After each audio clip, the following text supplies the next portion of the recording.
जदि घर को मटन आनी आउ एथर मटन को किसी खास बनैबा ପାଇଁ ଚାହୁଁଛନ୍ତି ତେବେ ମଟନ ର এই ରେସିପି को ନିହାତି ଭାବରେ ଥରେ ଟ୍ରାଏ କରନ୍ତୁ। ସବୁଠୁ ସହଜ ଓ ସ୍ୱାଦିଷ୍ଟ। ଥରେ ବନେଇଲେ ସବୁଥର ଏମିତି ବନେଇବା ପାଇଁ ଇଚ୍ଛା କରିବେ। ତାହେଲେ ଆସନ୍ତୁ ଷ୍ଟାର୍ଟ କରିବା ଆଜିର ରେସିପି। ସେଥିପାଇଁ ପ୍ରଥମେ ଏଇଠି ମୁଁ ନେଇଛି 1 କେଜି ଫ୍ରେଶ ମଟନ ଯାହାକୁ କି ଭଲ ଭାବରେ ଧୋଇକି ରଖିଛି। ଏବେ ମଟନ କୁ ମ୍ୟାରିନେଟ କରିବା ପାଇଁ ସେଥିରେ 1.5 ଛୋଟ ଚାମଚ ଲୁଣ ବା ସ୍ୱାଦ ଅନୁଯାୟୀ ଲୁଣ ଦେଇଦବା। अध छोट चमच हलदी गुंड, 1 छोट चमच धनिया गुंड, अध छोट चमच जीरा गुंड, 1 छोट चमच देदेबा काश्मीरी लंका गुंड। ता सहित गोटे स्पेशल जिनस ऐड करबा। तो देखि पारुथिबे मु गोटे हेमदस्ता भितरे 8 रु 10 टी कंचा लंका को दे देछि। आ कंचा लंका को देकी आमे कंचा लंका को भलो भाबरे छेचि नपा। एई कंचा लंकार छेचा ही आम मटन रो स्वाद को 2 गुण बढ़ाई देबो। तो यही भाव में दरदरा कर लंका को छेची सारा पर से मटन रे एक कंचा लंका छेचा को भी आड कर नपा। आ सहित 1 बड़ चामच देदेबा सोरिष तेल। बास एतिकी जिनस दे सारा पर 1 छोट चामच देदेबा अदा रसुण बटा। आ अदा रसुण बटा देकी मटन को यह सब मसला सहित भल भाव में मिसई नपा। हाथ साहाଯ୍ୟରେ ଟିକେ ଏମିତି ମିଶେଇ ନେବେ ଯାହା ଦ୍ୱାରା କି ସବୁ ମସଲା ଗୁଡ଼ିକ ମଟନ ସହିତ ଭଲ ଭାବରେ ମିଶିଯିବ। तो या एमती मसला सहित मिसई सारा पर एबे कभर करी अध घंटा पर्यंत मैरिनेट होगा छाड़ीदबा। सेते समय भितर आम कौन करबा ना गोटे कड़े गरम करनबा। आ कड़े भल भाव में गरम हो ये देखो मु किछि गोटा मसला नहीं जो कि 1 छोट चमच पान मधुरी, 1 छोट चमच गोटा जीरा, 3 खंड डालचीनी, 1 बड़ अलैच, 2टी गुजराती, 7 रु 8टी गोलमरीच आउ 2टी लवंग।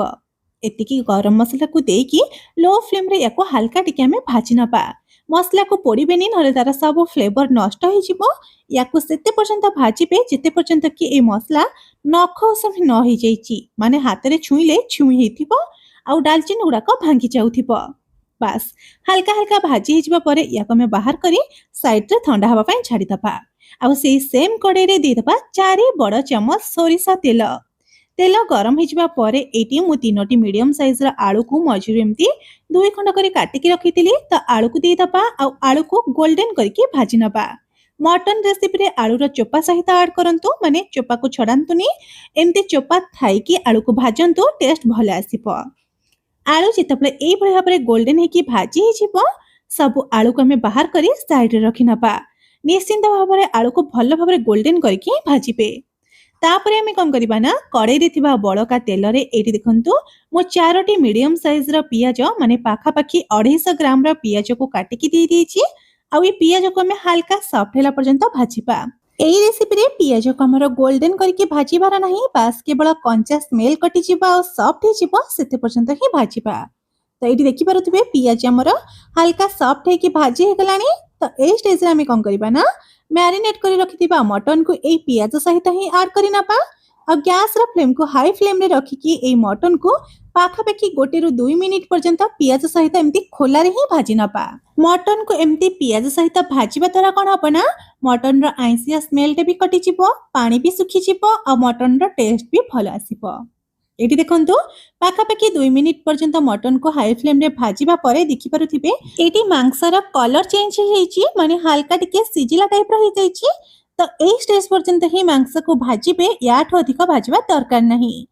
तो ए भली भाबरे जेतला मांस भाजी हिजिबो गैस रो फ्लेम को एकदम लो फ्लेम रे रखिबे। आ लो फ्लेम रे रखी प्रथमे दे देबा 1 छोट चमच अदा रसुण बटा। ता सहित 1 छोट चमच दे देबा काश्मीरी लंका गुंड। आ एबे थमे दे देबा 1 रु 2 पिंच हळदी गुंड। हळदी गुंड अधिक देबेनी। अध छोट चमच देबे धनिया गुंड, अध छोट चमच जीरा गुंड, अध छोट चमच लुण बा स्वाद अनुसार लुण दे देबा। आ 1 चमच भरिकी दे देबा मीट मसला। लुण आमे मांस को मैरिनेट करबा समय रे भी देथिले, सेथि पई देखिकी देबे। बस एतिकी गुंड मसला देकी ए सब जिंस को हमें भलो भाबरे मिसई नबा। एबे याको हमें कवर करी नबा। आ कवर करी पाखापाखी 40 रु 45 मिनिट पर्यंत लो फ्लेम रे याको कसी हबा पई छाडी दबा। मने रखंतु प्रत्येक 3 रु 4 मिनिट गैप रे मझिरे मझिरे एमती थरे लेखा लीड काढिकी बा खोडणी काढिकी ताको टिके एमती गोळेई नेउथिबे, नहले मटन तळु पोडी जाई पारे। जेहेतु आमे मटन रे पियाज रो क्वांटिटी टिके अधिक देइचे तो पियाज रो भी पानी बाहरिबो, ता सहित मटन रो भी पानी बाहरी सेही पानी रे ही मटन भला भाबरे कसी हिजिबो। एठी देखंतु मटन को कसी हबार पाखापाखि 40 रु 45 मिनिट हो गलानी। तो ये मुझे लीड काढ़ी चेक कर देखी पारे मटन आमर भल भाव में कसी हो गलानी। ता सहित जो पियाज गुड़ाक गोटा गोटा थिला सेटा मटन कसी हवा भितर भल भाव में फिटी गलानी। एइथुरु ही जना पड़ुछि जे आम ग्रेभीर टेक्सचर बहुत बढ़िया आसीबो। ता सहित मटन एठी हमर 60 रु 70% भलिया सिझी मध्य गलानी। मटन जेतेबेले 70% भलिया सिझी जिवो तापर जाइए एथिरे आमे गोटे बड़ साइज रो टमाटो को छोट छोट काटिकी ऐड करि नबा। मटन सिझिला परे जाइए टमाटो को ऐड करिवे जहाद्वारा कि मटन सिझिबा पई कोनोसी प्रॉब्लम हेबोनी।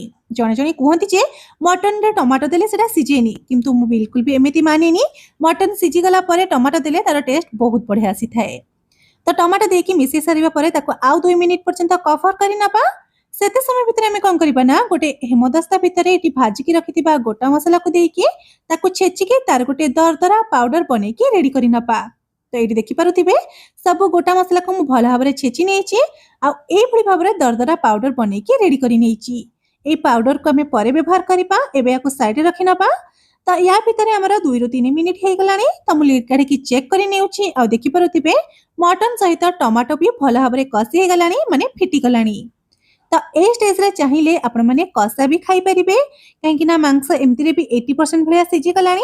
आ ए स्टेज रे ही मटन कसा खाइबा पई भारी स्वादिया लागि थाए। तो एबे हमें कोन करिबा ना भाजी की रखिथिबा आलू को देई दबा आ आलू को देकी मटन सहित पाखापाखि 1 मिनिट पर्यंत कसी नपा। बेसी कसिबा दरकार नाही, हल्का टिके मिसेई नेबे बा 1 मिनिट पर्यंत कसी नेबे। तापरे कोन करिबा ना एथरे आवश्यकता अनुसार पानी देई दबा। एटी मु 2 ग्लास पानी दी दोछि काहेकि ना मटन आउ टिके सिझिबो।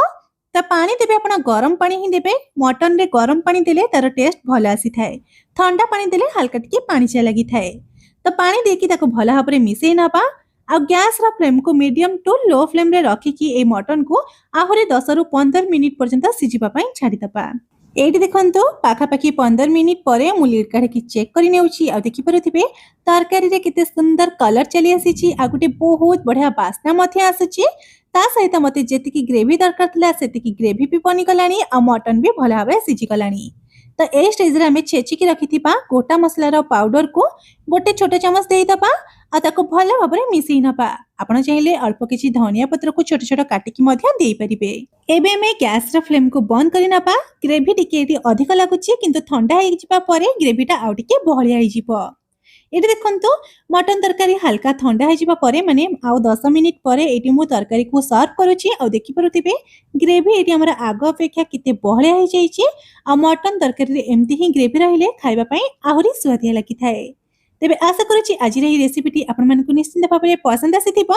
पसंद आसीथिले वीडियोटी को लाइक शेयर और चैनल को सब्सक्राइब करबा को बिल्कुल भी भूलंतु नाही। ताले जिबे रहुछि बाय। पुणी देखा आउ एक नुआ रेसिपी सहित आउ एक नुआ वीडियो रे।